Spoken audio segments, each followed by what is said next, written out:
welcome back to the Tall Boy Radio podcast. Now, if you remember, we said a couple of weeks ago we had a goal for 2021, and that goal was to work with a couple of other podcasts. So this is another special episode.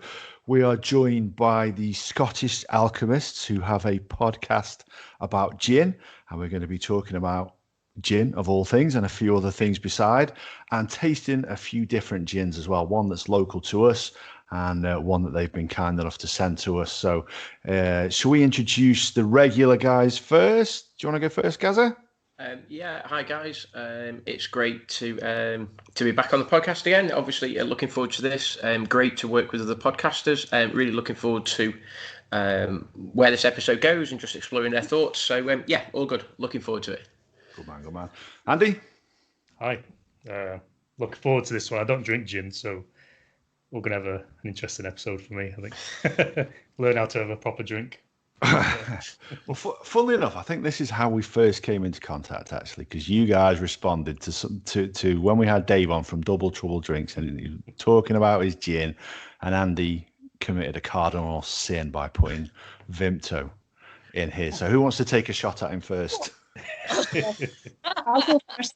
I think it was me that discovered gin. I was racking my brains today to think how. So hi, I'm Joyce from the Scottish Alchemists. Yeah, and I think I tuned in and you went to Double Trouble, and Andy was on the Vimto gin, and I nearly bolt at the thought. Because let's face it, you could put Vimto with anything and it'll just kill the taste. So it doesn't matter if you don't like gin, Andy. It'll be fine, just add the Vimto, you'll not get anything.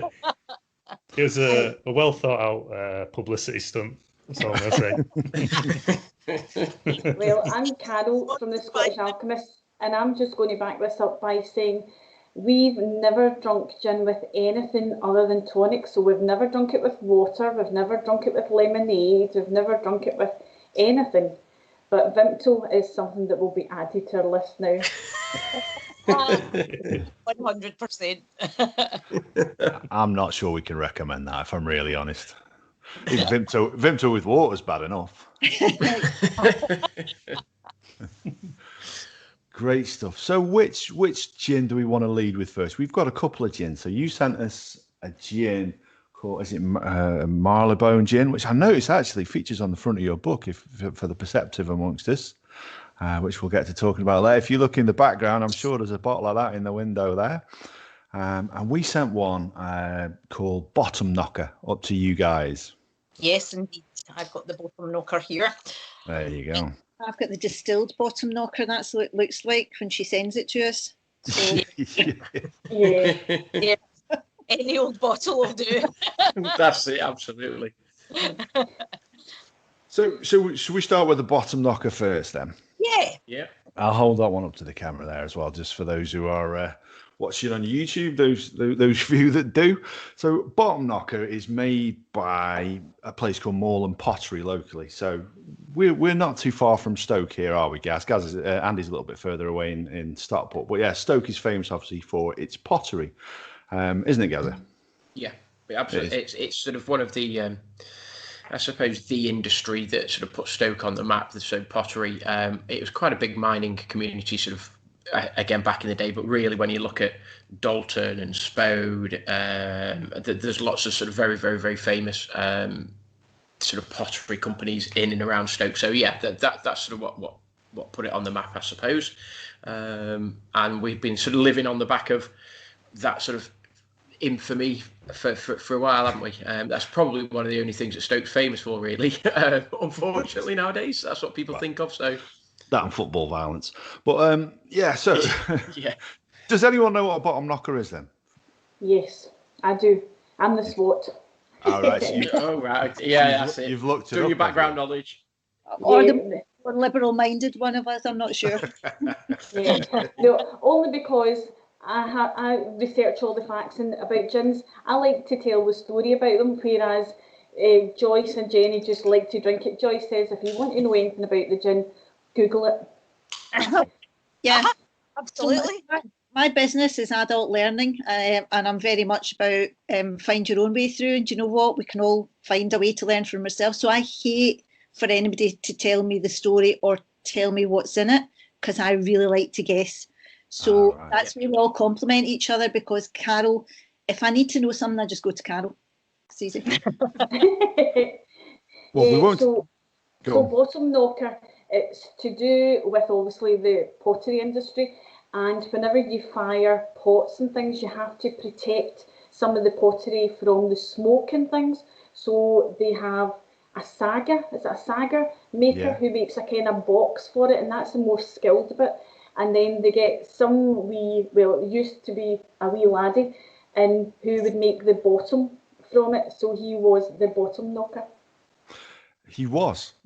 So that is pretty much the gist of it. In fact, my great uncle as a child was a bottom knocker. That's what I've been told anyway. It might just be a rumour. Cast aspersions on the guy. So yeah. In the pottery. I don't know if it's involved in pottery or not. But yeah, he so basically it was an unskilled job, which is basically what the child used to do it. And then the skilled job was the sagger maker, which was making the surround, which my great granddad used to do it. So yeah, we'll go into a little bit about what's in it, or maybe you guys can discern what's in it. But first, has anybody added in any other accoutrement to it, any decorations? Because I know you were very kind to send us some dried fruit to put in the one that you sent us. Has anybody added anything into this? So I've only added a touch of Mediterranean tonic. So we'll wait and see. I haven't put any of the additions into this one because I was waiting to try. The one that's been sent to us. So just a little bit of tonic for me. Yeah. Andy, have you added any garnishes? No, it's just neat at the minute. I thought I'd have a little taster first. I got tonic water as well. Oh, good man. See, I have added a garnish, and it's a garnish which I don't think is used often enough, and that's banana. No, stop it! Yeah, that's right. You should have seen the look on their faces then. The look of absolute horror. That's it. Well, I was listening to your podcast, and I thought, do you know what? That's the kind of drink I'd order. If you stick a banana in it, it looks like a dolphin with a raspberry in its mouth. I like the sound of that. That drink exists because of idiots like me. Oh, that was brilliant. That was fantastic. I'll take it out though for the drinking purposes. Well, since you listen to the podcast, I've just added Schweppes into mine, but I was going to do a wee bit of rimming. What?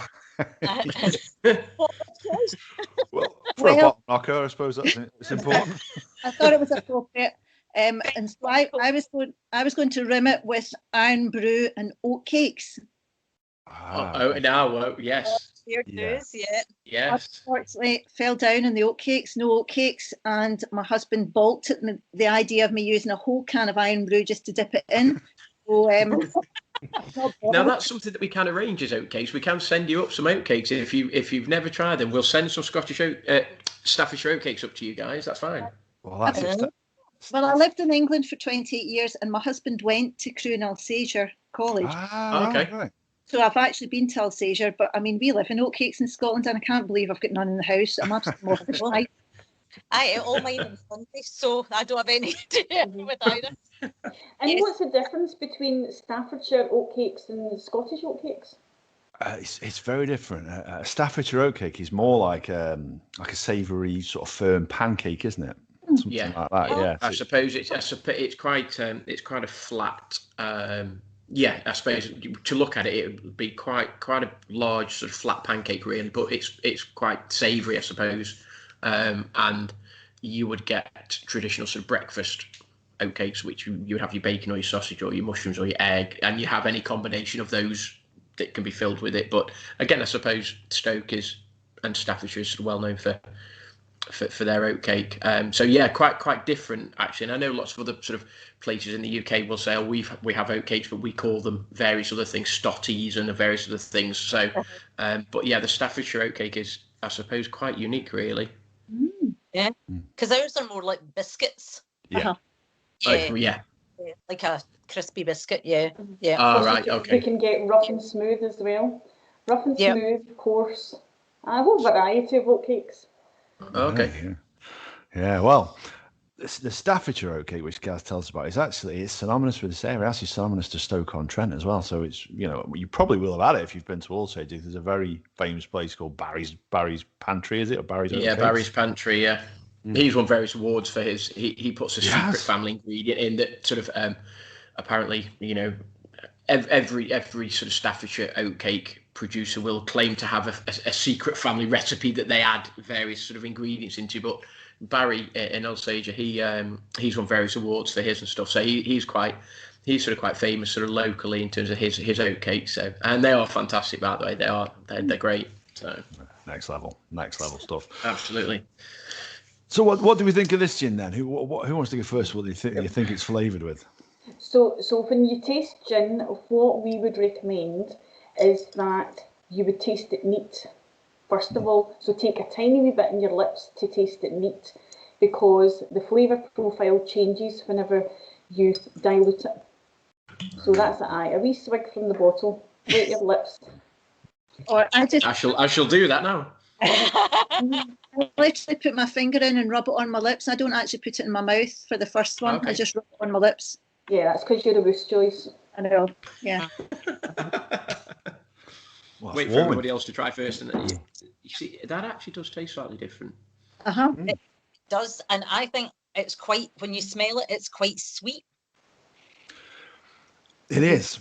I haven't looked at what flavours in it. I know it's flavoured with, it says 6 botanicals, so one for each of the 6 towns which make up Stoke-on-Trent. But the real strong taste I get out of it is vanilla. I get vanilla, yeah.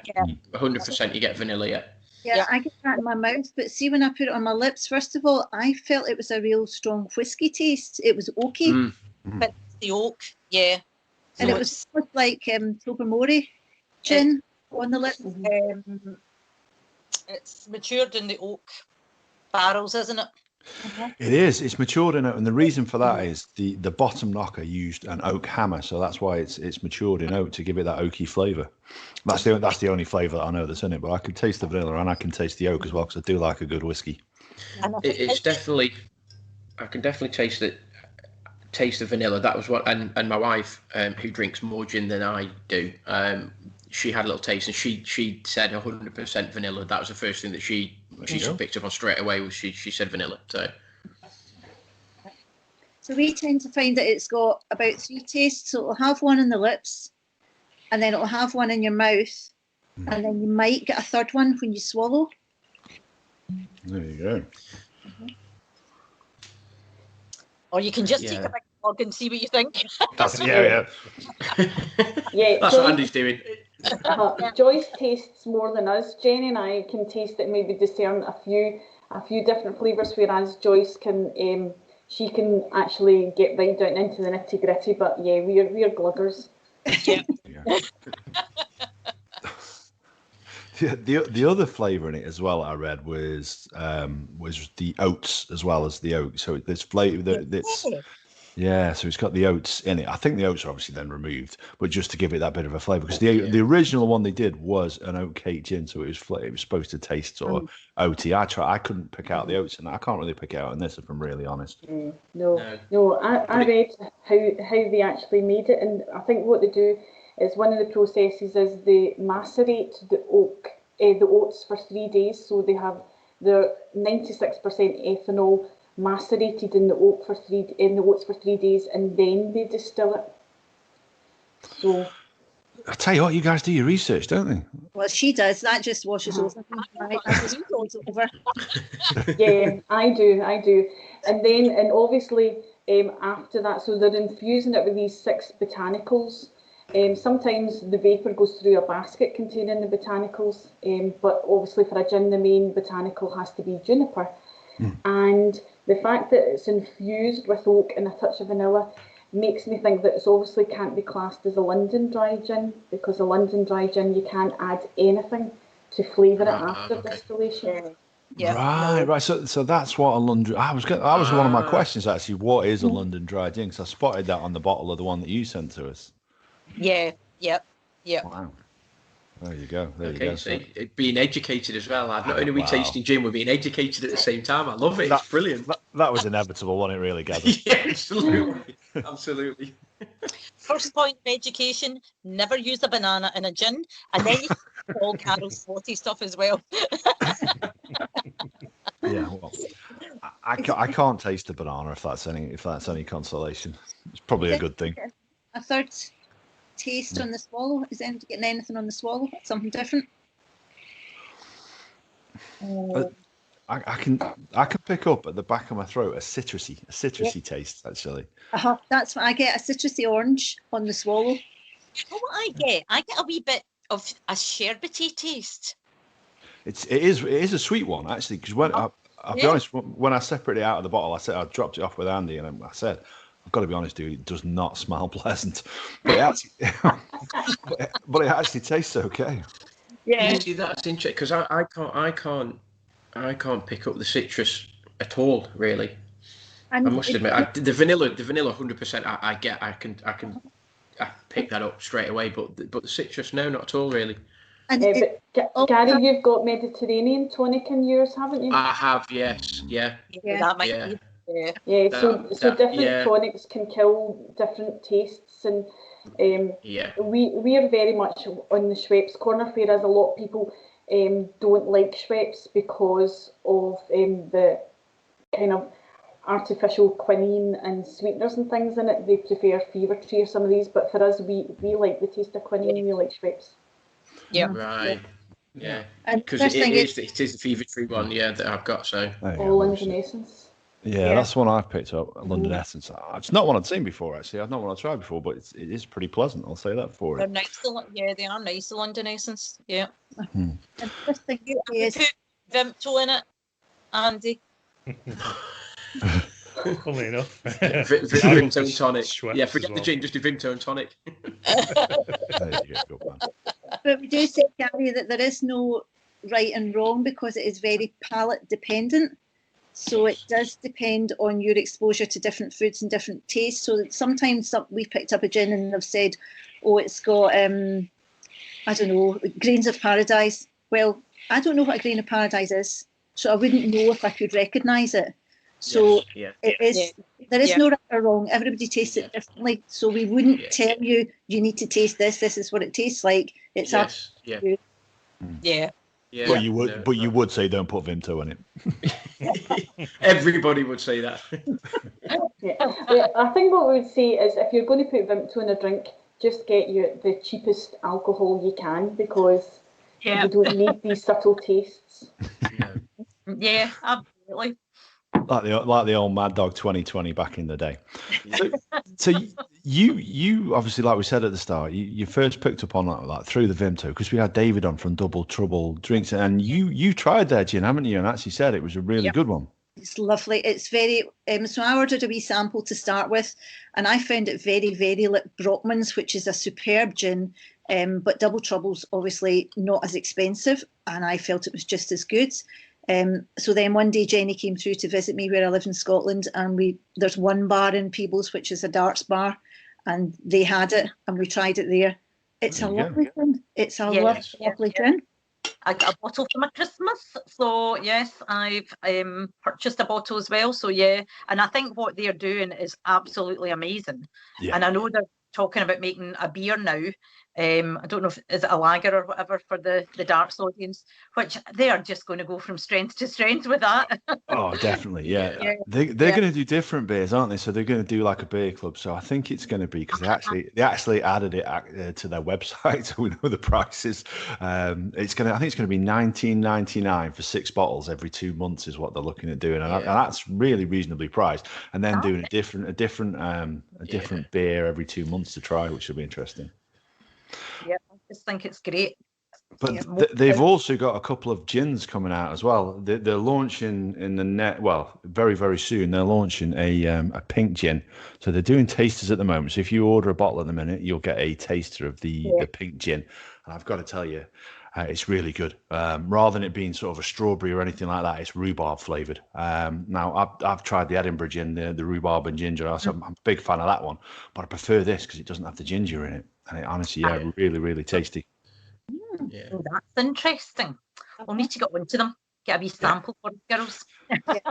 Well, not only that though, as we sort of we weaseled out of him, didn't we, Gaz? When the last time he was on the podcast, we pitched an idea to him, and they are, we think, going to use it, aren't they, later in the year, hopefully? Yeah, obviously we can't say too much, and Dave, whenever he comes on to our podcast, he ends up sort of giving out way too much information than he planned on. So yeah, I think might be a little bit a case of sort of watch this space. But yeah, there's a couple of things that we're quite excited about for Double Trouble. And yeah, it's always funny because after we finish recording, we always have sort of 5-10 minutes afterwards, and he will always say, "Oh, I gave away too much there. You always manage to do it," and because he's been on sort of 2 or 3 times, and each time he's sort of given away, whether he has or not, you don't really know. But he always says he's given away just a little bit too much than what he planned to. So yeah, we've sort of built up quite a nice rapport with Dave, just in terms of the world record that we did, and he sort of helped to sponsor, gave us some sponsorship and so on, and from that we've sort of developed quite a good relationship with him. So yeah, he's been on our podcast a couple of times, and as I say, there's 1 or 2 things in the pipeline that obviously I can't say too much, and I'm sure he wouldn't thank me for saying too much, but yeah, just sort of watch this space. So we're interesting times ahead, I think. Definitely. Excellent. I think they've done really well to sort of work out the niche first and then cater for it. Just such a clever idea. Yeah. It is, and then they've added the other products as well, the rum and I tell you, the vodka. Actually, I think the vodka. The vodka is excellent. It's fantastic. It really is a good one. But it's just the whole darting concept, just in terms of the colours that they use, and the sort of the greens, the reds, the white. Just everything about it. They've obviously thought, quite hard about it. So I hope, fingers crossed for them guys. Obviously, they're going to go from strength to strength, because I think it's a community that's only going to grow, and hopefully that they sort of the community sort of grab hold of their products and they run with it, and they go, so yeah, we're looking forward to what might happen for them sort of 2021 and onwards. So fingers crossed. Yeah, absolutely. Yeah. Definitely. So when we're talking about podcasts as well, you guys obviously, you have a very irreverent podcast, as you call it yourself, the most irreverent gin podcast that's out there to listen to. Tell us a little bit about them, because actually it's quite interesting, because you each have your own different segments in that as well, which I quite like the idea of that. Yeah, well, if you listen to the first 1 or 2 or 3 even, or 4, we didn't have our own segments, and we were a bit shambolic, but our technical manager said to us, maybe you should listen to other podcasts and get a bit of an idea of a format. And we're like, all right, okay. That's some good advice for us, actually, Gaz. Yeah. Sorry, a format for a podcast? What's all that? You mean you meant to have one? So we came up with our different segments. Carol's was obvious because of her chemistry background, and Joyce and I very often overlap with our ginspiration and our ginventory. And I think initially I started off with a ginventory, and then it went to you, Joyce. But it very often sort of blurs. And sometimes I'm not inspired by anything, but I just have to pretend I am. So yeah, it's evolved, I would say. I think we're up to 39 episodes now, and over the time it has kind of evolved and got a bit. We felt in the middle of probably around episode 25 or so. We weren't as irreverent as we wanted to be, so we kind of challenged ourselves to get back on track.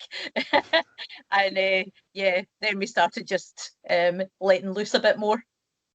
Yeah, I think one of the problems we had is that we just like to chat, and then we were chatting, we're saying, look at the time here, we really need to kind of set a time and say, right, we've got our segment, so you can't be any longer than 10 minutes. But because we always interrupt each other, and when I do my chemistry section, they too switch off, so that you can see they zone out, and then they come in at the most inopportune moments and ridicule some of the stuff that I say. So that's why every so often I have to give them a test to make sure they've been listening.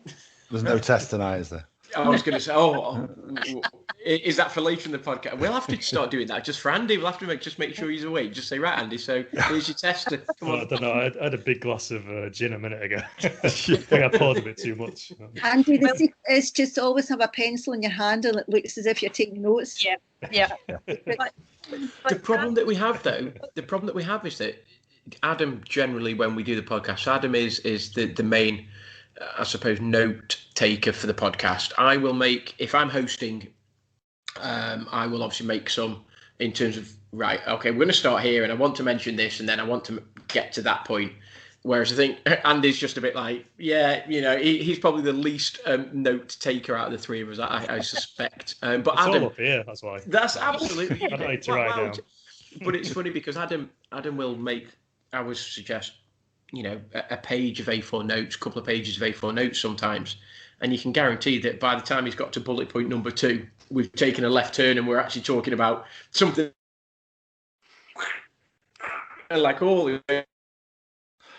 He does, unfortunately. Yeah, I do, unfortunately. And I've got a page worth of notes here as well. And I can already tell from looking at the timer, none of it's going to get used. But that's the best conversations, isn't it? They just flow and they grow organically. So, yeah, that's kind of what we do. Yeah. Gaz is frozen, but he'll sort himself back out and get himself back into the podcast. So, while Gaz is gone, then there's something I was going to chuck out a little bit later, but I'll do it now. Actually, while because we've talked about this, and Gaz will probably talk about it at length when we go back on. Is your book? I saw this on Twitter.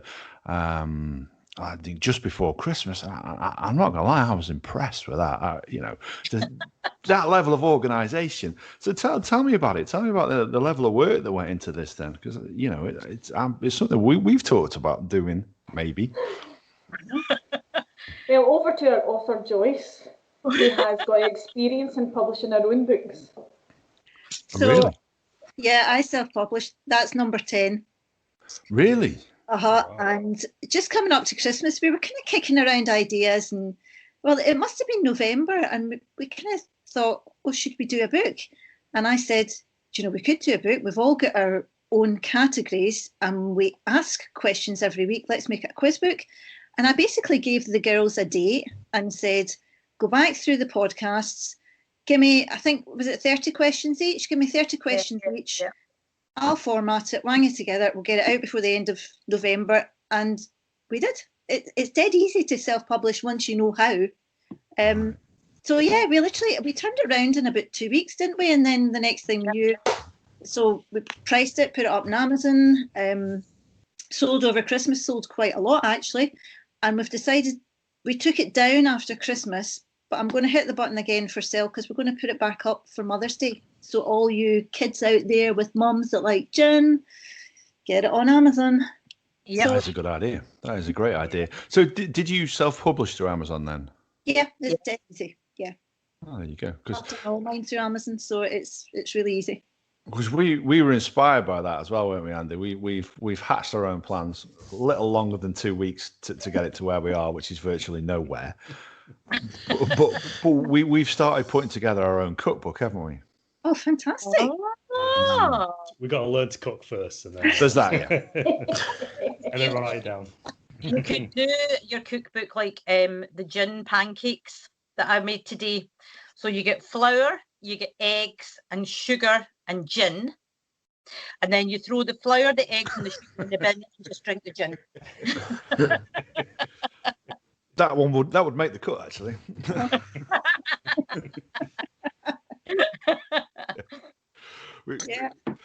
We toyed with the idea, didn't we, of calling it Cooking with Vimto. There's copyright issues around that. Well, there were copyright issues with that one, unfortunately. Yeah, so we are all like compiling a list of recipes at the moment, and I don't know when it's going to get launched. Probably Christmas 2025. The rate we're working through it. But yeah, we're going to get some contributions. Dave from Double Trouble Drinks, he's going to do some gin cocktails for us in there as well.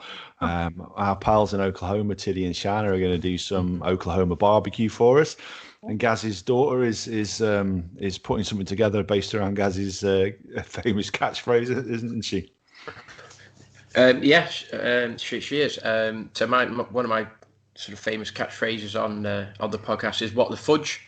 So So she's going to sort of do various recipes based around food. She loves baking, and she loves sort of, she's sort of 15 and she loves sort of dabbling with sort of baking and cooking and stuff. So she's going to do something around fudge, which is great. And we'll wait and see. We'll wait and see where that goes. But yeah, fingers crossed. It's all exciting. We'll wait and see. Yeah. We could always add the Scottish Alchemist martini recipe to it, and rather than the traditional garnish was going to be a tablet, we could use fudge. Yeah, There you go. There you go. Absolutely, love that. Yeah, so I was thinking about that. So you guys have got your own cocktail, haven't you? And I was listening to your last episode where you were talking about rimming it with various things. I wondered if maybe we could come up with a tall boy radio cocktail. Definitely won't involve any Vimto, Andy. Sorry, but it definitely needs to be a beer with a gin. Oh my god! Yeah, you can do a beer with a gin, no problem, because you can get those, the Corona cocktail type things where it's a big, the balloon glass full of ice, gin, and your Corona beer in it. So yeah, you could do a gin and beer cocktail, no problem at all. Yeah. Give it a bit of thought around what the gin would be, what the beer would be, if you put anything else in it as well. Yeah, I think you'd have to have Vimto in it, even just for the colour. Even if it's just a tiny little drop, just pop some. You see, the last time that I had decoration. I think the last time I had beer and gin was maybe back in the sort of university days where we were doing various sort of pub golf, and I was late to one of the venues, and they sort of said, right, well, we've done beer and we've done gin, so you've got to catch up. And I went, well, I'll just put the gin in the beer and do both at the same time. And it wasn't that pleasant, I'll be honest with you. It wasn't great. So and by the end of the night, it was quite traumatic from memory.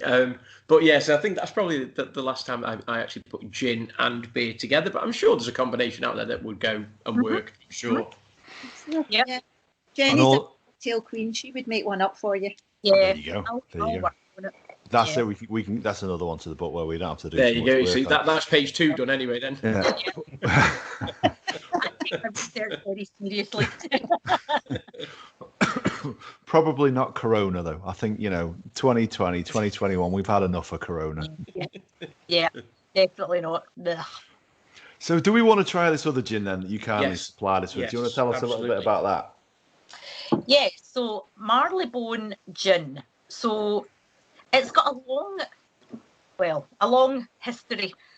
It's named after Marylebone, which is an area where the pleasure gardens were in the 17th century in London. So Marylebone High Street was a well-known pleasure garden where notaries of the day, so sort of famous writers and whatever of the day, used to go of an evening and mingle with the harlots and the society girls and all the rest of it. And so Marylebone gin is made by the London Pleasure Gardens distillery. However, if you dig a little bit deeper, I think it's a Greenall's gin. And it ties to Whitley Neal as well. Yeah, and Whitley Neal. So Thomas Greenall was around in the time of the Pleasure Gardens and very influential, and started distilling in the time of the Pleasure Gardens. And his great-great-great-great-grandson is Johnny Neal of the Whitley Neal distilleries. Oh, okay. So it's all very interwoven and all the rest of it. So the London Pleasure Gardens distillery, I think, is a pseudonym of Greenall's. However, the reason I picked it for you guys was because it's a 50.2 ABV. And I thought we need to give you something with a bit of a kick. that one has got a kick. It definitely has got a bit of a kick. Yeah, oh, gee, On a school night as well. Oh, yeah. That's why I'm not drinking it.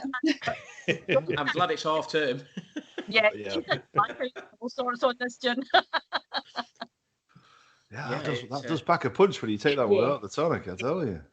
And it is your sort of typical, although it is 50% ABV, it is your kind of straightforward London dry gin. It's not got lots of flavourings or sort of extra botanicals or anything like that in it. It's a pretty straightforward gin, what we would call a ginny gin. It's just a gin. Yeah. Nothing fancy, nothing flake. It's just a gin. Yeah, the flavours all come from because I think there's 13 botanicals in Marylebone, so they're infused in the alcohol, so nothing's added afterwards. So the flavour all comes through the distillation process. Yep.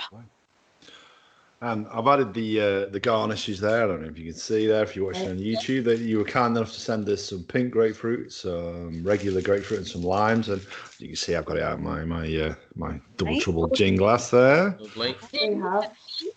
Yeah, well, over Christmas I decided I was going to dehydrate some fruit for garnishes. But in the bags, it was actually a choice. You could either have grapefruit or lime, or you could have them both together. Both. He's quite greedy, to be fair, Adam. Is he just throw them in? It's just throw them in. Pink grapefruit pretty much goes with every gin under the sun. It totally is a universal garnish, so it's great for anything. And then if you want something a bit more citrusy, the lime is perfect. I definitely get that. There's more of it hits the back of your throat, sort of not quite a very strong sort of burn as such, but it's a definite hits the back of your throat that you can feel it more there than the one that we sent to you. Yeah. There's a lot that feels like there's a lot more of a kick at the back of the throat almost. And it's very pleasant, by the way. Very pleasant. But I have to say, I muted my microphone after tasting it neat, just in case I sounded like Joe Pasquale when I first tried to talk. And what flavours are you getting from it? Oh, you see, now you're testing my palate now, aren't you? Gee whiz, yeah. I'll be honest. Grapefruit and lime for the most part. Grapefruit. So the other question we ask, because it might not be a flavour, it might be a colour or an experience or a memory. So sometimes we ask the question, it tastes like what? Oh, now that is a good question. Because then it can be anything. And I suppose that goes back to what you're saying about it can be very individual to that person, and a particular gin can trigger a memory or a sensation different to anybody else, I suppose. Yeah, absolutely. And I suppose that goes back to what you're saying about, you're not sort of dictating, well, it tastes like this or it has to be this. It is very much down to the individual then. Yeah. Which is a great question, by the way. Clean language. How significant is the percentage in gin? So like wine, it's apparently the stronger the percentage, the higher the quality, but I take it it's not the same with gin. It's not necessarily better quality. It is obviously a higher percentage of alcohol in it, but it's not necessarily better quality. And what we've found, we've been drinking quite a few Navy strength gins recently. We've been going a bit rough on the Navy strength gins. But I think the technology and the distilling process is such now that these 57% gins are absolutely as smooth as anything, whereas maybe 20 years ago they were as rough as, they were, burn the throat off you, and really not, they weren't called Navy gins for a reason. But now it's not really about the quality, because they're pretty smooth as well, these gins, which make them very, very dangerous. Sitting drinking away, and then you stand up and your legs don't work. Yeah, for a gin, as long as you've got over 37.5% alcohol, then it can be classed as a gin. And as Jenny says, once you get up to 57%, then that's classed as a Navy strength. So distillers, they just taste, and they will bottle it whatever taste they think suits the botanicals and the flavour profile. Yeah. Okay. Yeah. Right. Go on, Gaza. Go on. No, go on. Go on. I was going to say I visited a gin distillery in Scotland. I went to the Edinburgh Gin one, and that actually was quite an interesting experience. And Edinburgh Gin actually is one of my favourite gins. I really, really enjoy that one. So, have you guys ever thought then about making your own gin? Like doing double trouble? Have you guys ever thought about that? You must have heard of Jennifer's gin. You must have heard of the gins that Jenny's been making. Have you not heard about Tadger's Hope and Floral Snatch? Oh, yeah. Tadger's was my first foray, and actually, on reflection, it's pretty rough. But my Floral Snatch, I have to say, is an absolute winner. I I was going to say, if you were going to tell us that your floral snatch was rough, I'm not sure Andy would have coped with that one. There's nothing rough about my floral snatch. What kind of perfected it? No, that's a sentence I never thought I'd hear somebody say on our podcast. If we could have got a taste of Jenny's floral snatch to do, we would have. Yes, that was my. But I couldn't make it quick enough. So the next batch I make it in nano batches, so it's very, very small batches. So yeah, I take standard botanicals and then add, and this is the kind of bathtub method that is used by some distilleries, where you take a base spirit, add the botanicals, strain, blend, play around with the taste until you get what you want. And that's very much just taking as I say, a base spirit, and the base spirit is actually vodka. So I take plain vodka, nothing too sophisticated, because you don't want it to interfere with the taste of the botanicals, and then put the botanicals in and then play around with the different percentages. And do you want it really junipery? Do you want it more floral? Do you want it a bit rougher? What do you want? And then I get to my final. But Joyce has been touting my floral snatch about her town, and it actually got really good reviews, didn't it? I had people queuing up for a taste of your floral snatch. Yeah. So. Yeah. But it was unfortunate. It took two weeks or so to mature, so there was none ready in time to send down. You might not say mature. I have nothing to add to that. No. I don't.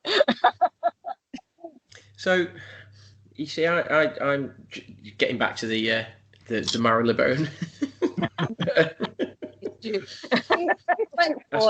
Tastes like what? There's definitely citrusy in there. Mm-hmm. So I can't decide. I don't know quite what, but there's a definite citrus taste to it. And I say then there's the bit which is the different bit, which is the back of the throat bit, which then feels more of what you would class as I suppose a strong drink, when you take a sip and it hits the back of your throat, sort of thing. Quite what it is, I don't know. I'm loath to say it's the obvious sort of lemon, but that might be in there. So grapefruit, lemon, maybe, I don't know. But definitely citrusy in there somewhere. Yeah, Other there's than quite that, a few different citrus elements. I think there's grapefruit and lemon as well. Yep. Okay. And that then gives you an idea. So what we do once people have tasted it and they've got the tastes that they can identify from it, that then gives you something to garnish. So you can either complement, so you could complement it with citrus and wang it all in like Adam did, or you could contrast with something completely different. So maybe some juniper berries or something like that. Yeah.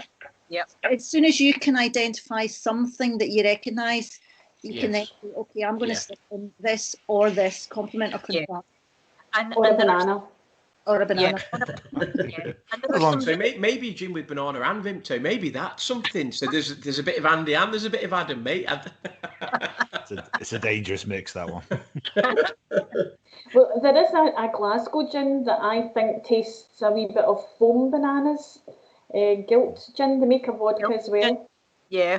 Right. Yeah, the foam bananas that you Yeah. It's got there is definitely a banana-y taste to that gin.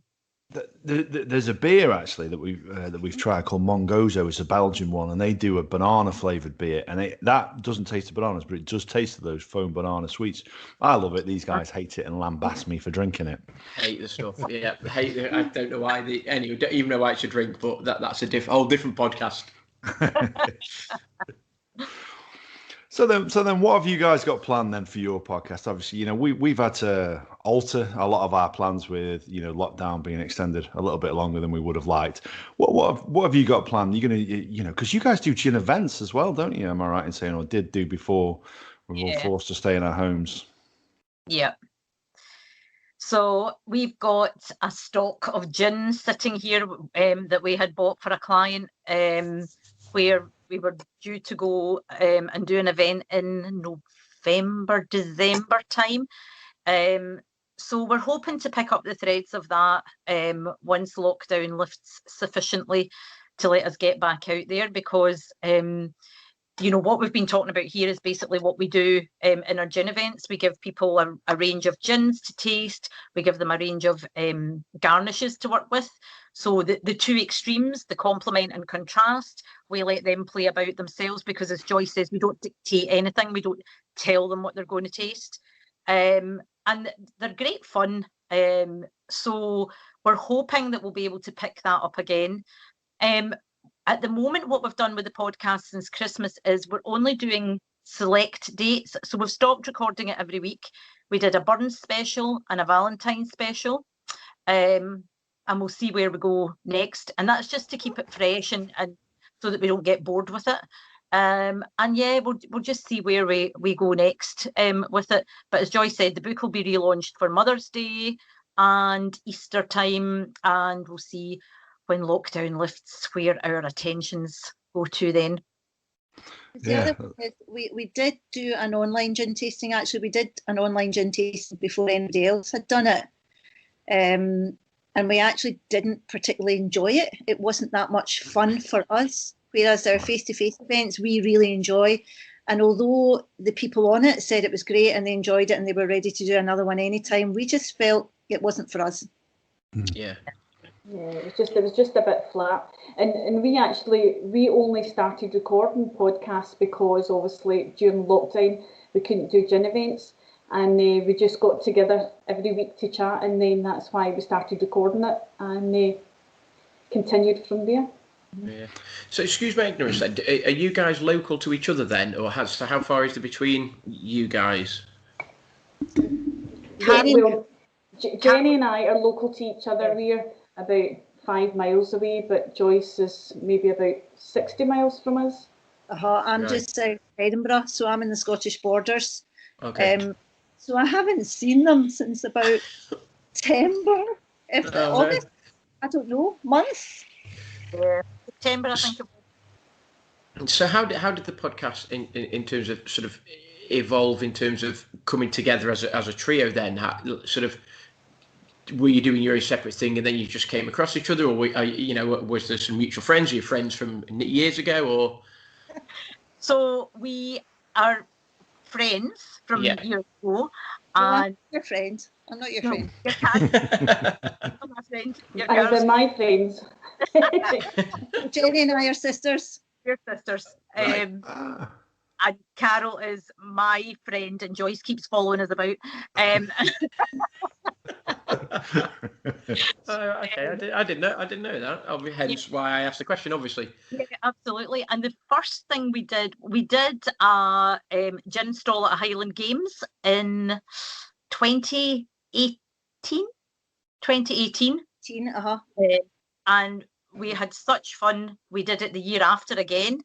And then we thought, actually, maybe we've got something here in that we can talk to people. We had a very limited number of gins that we sold. We knew all about the gins. They were very high-end premium gins. We spoke about them. We gave the appropriate garnishes, blah, blah, blah. And we thought, actually, maybe we could do something with this. And we started to approach a couple of places to see if they would be interested in hosting or of us hosting the event in their premises. So we did a golf club, and we've done a restaurant and bizarrely a health spa. Okay. Yeah, we've done all sorts of different places, and we've we approached the first venue, which was the golf club, and then all the other people have come to us and said, would you do an event for us? It's just sort of grown from there. So the Highland Game was the trigger point. Yeah, I think that was the trigger point in terms of events. But as we said, I mean, we've been friends. Jenny and I knew each other since we were early. I wasn't even 20 when I first knew Jenny. So we've been friends for another 10 years or so after that. So we've been friends for a long time, but we all have an interest in gin. So we would always get together and say, have you tried this new gin? Or try this. Yes. And because we've got different palates as well, Jenny and I kind of taste things the same. Joyce tastes things differently. So because we were so enthusiastic about our gin, and our kind of motto is, there is a gin out there for everybody, you just haven't found it yet. So that's kind of our mission, to help people enjoy gin and find a gin that they don't go, I don't like gin, it's too perfumey. Right, okay. Right. So what about you guys then, Gaz and Andy? Have you been any more convinced to go on that gin journey? Well, I am now, just because of what Joyce said in terms of, I suppose a gin can be very individual to you and trigger memories or sensations or whatever it may be. So I was always not loathed gin drinking. My wife drinks more gin, but it very much is the sort of the Bombay type gin. And there was sort of a gin and beer festival in Osage that me and Adam have been to, and our wives, sort of, that they would come as well. And I would be very much going down the route of the sort of real ale beer tasting, and sort of my wife, Adam's wife, and then subsequently Adam would be very much on the gin. And I was like, Adam, what are you doing? Get on the beer. And he's like, no, gin. And I'm like, no, beer. So Adam's been trying to sort of convince me for a few years now to sort of start to try to drink more gin, and Jenny, my wife, always says, gin is great, it's refreshing. There's a gin, as you just said, for almost for every occasion and every mood as such. There's lots of different gins out there. So I'm slowly being sort of convinced that actually, there might be gin out there that I can go into a bar and say, I'll have that, please, as opposed to, I'll take a beer or a real ale or whatever it may be. So you never know. I'm on the journey towards gin. I'm closer to where I was. I'm perhaps not quite there yet, but I'm getting closer. So don't sound convincing. Andy's just nowhere near gin. He's just like, show me some real ale, show me some Belgian beer somewhere, and that's where Andy is, I suspect. But no, I can definitely sort of appreciate what goes into the different aspects of the gin, the flavours, and actually you will get lots of different varieties. And I think sometimes people get pigeonholed into thinking it's just gin, effectively, and they really start to appreciate actually what is out there. And obviously with the help of you guys and lots of other people around, just spread the word that actually, there are lots of different types, and there possibly is one for everybody, and you just might not have tried it yet. So keep trying, I suppose, is the motto. Keep drinking gin. Yeah. There's more than one for everyone, just to be clear on that point. Yes, you're probably right, yeah. And I think the thing is, it can be very elitist gin, and I think Instagram in particular can, push you down the route of it's a very expensive hobby. But you know what? It doesn't have to be, because not all the best gins are very, very expensive. Yeah. You can get great gins for around the £20-25 mark. You don't need to be spending £50 in a bottle of gin or 40 quid in a bottle of gin at all. And I've kind of made that my mission, that every couple of months I do a bit of a spotlight on the podcast to say, right, here's the cracking gins for 20 quid. I've only got 20 quid this week. What did I buy? This is what I bought. And this is what I could have bought. And, I think there is that certain sort of elitism or snobbery about it. And it does not have to be like that, because there are so many out there at every different price point as well. So, there's something for everyone. Absolutely. So to dab it behind your ears, Andy. I probably got it in my beard anyway. Yeah. I thought you've got to the bottom of Andy very, very, very quickly there. You've fathomed him out. I'm a simple guy. To be honest, I've always had gin towards the end of the night where my missus would go, I'll try this. And I drink a lot of heavy drinks, whether it's beer or whiskey or whatever.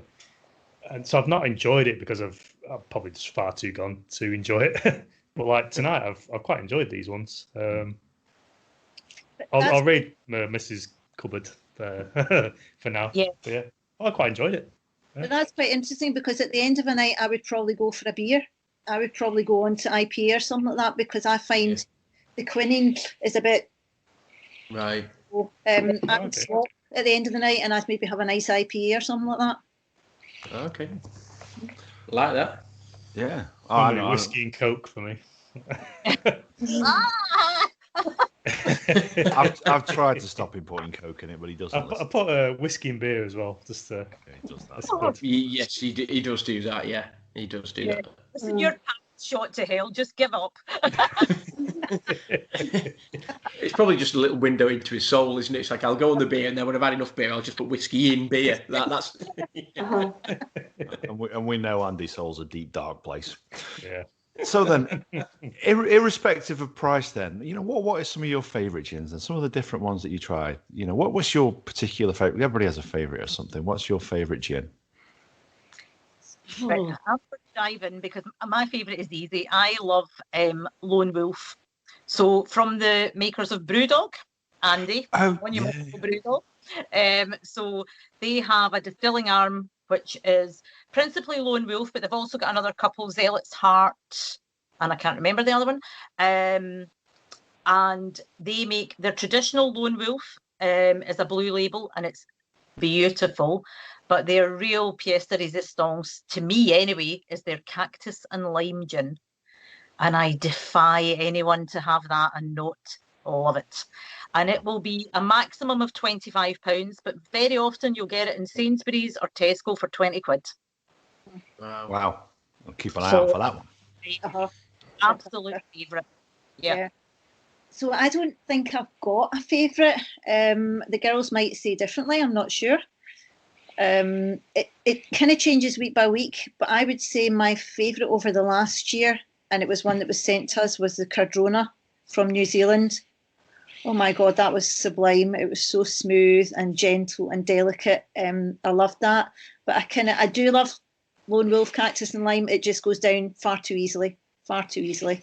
And then Corona's at the other end of the spectrum, isn't it? Because it's 50, 60 quid for a bottle. So that's the completely other end of the spectrum. Wow. So that is a very considered purchase. But so I can buy the Lone Wolf and drink it in a week and not worry about it. The other interesting thing is we've got different drinking styles. So Jenny will buy a bottle and drink it until it's finished. Joyce is kind of in the middle, whereas they call me a gin collector because I have hundreds of gins and I just like, depending on my mood, to take a different gin. So like that, it's really hard to decide on a favourite, but I agree with Joyce, the Cardrona gin from New Zealand, they do whiskey as well, they do vodka, and there's something really special about it. There is hints of vanilla in it as well, but it is amazing.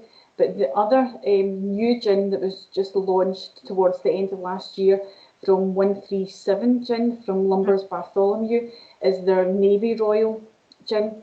And that gin, we were lucky enough to be invited along to their kind of online pre-launch event. And that gin, as soon as you open the bottle, you just get the hints of pine. It's just amazing. And then the mouthfeel in it, it's lovely and creamy. But your whole mouth is just filled with this pine. It's absolutely amazing. So I think the last year, that would probably be my favourite. Well, now that you're talking about the pine, Carol, I'm going to talk about one just briefly that was a favourite with all of us this time last year when we were in Gdansk. So this is for your Polish audience. Oh, yeah, they love this. We love that. We love the Poles. Whiskey gin. We discovered it. We discovered it. We went to the local supermarket, as you do, and stock up on alcohol for your apartment. And our friend Shan was with us. She drinks Prosecco, so we're like, knock yourself out, Shan. You can buy it for like £2. You get the cheapest one, and we'll buy the only gin they've got, which was Libuski, and it wasn't very expensive. Absolutely incredible. So much so that I think we all bought a bottle in duty free to bring back with us. I've still got Libuski. I was on Libuski last week. A beautiful gin, made in Poland. Fabulous. Love it. I bought Libuski as well.